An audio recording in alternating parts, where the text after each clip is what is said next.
Good morning. So, ayan, harvest po tayo ng peas. Konti na lang naiwan. This is last harvest kasi sira na talaga. And I will change it with radish. Later, tatanggalin ko yung mga to. And I'll tractor it and then change with radish. Maybe it's better. Ayan. So, ayan yung mga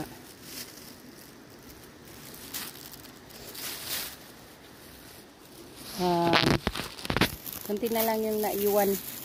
Kaya kunin natin pang ulam. Ayan, medyo malakas ang ulan dito kanina. So, pero ayan, tumigil na. Harvest natin to para pang ulam natin mamaya. Ayan. Mga 2 kilo rin tong naiwan. Itong nakakasad kasi it's really sad if typhoon comes and it really destroys your plant. It's really devastating.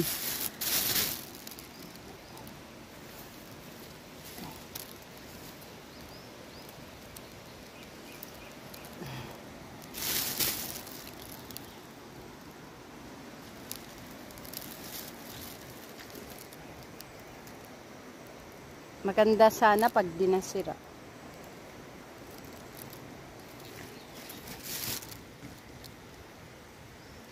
Ayan. Ano kasi patay na yung mga stems. Ayan. Talagang nalusaw pati yung mga flowers. Nalusaw na. Maybe I'll give you some updates if I'm going to tractor this one and remove all the sticks. Anyways, be safe mga kapamilya kasi may bagyo na naman, lalo na dito sa atin sa Northern Luzon. God bless.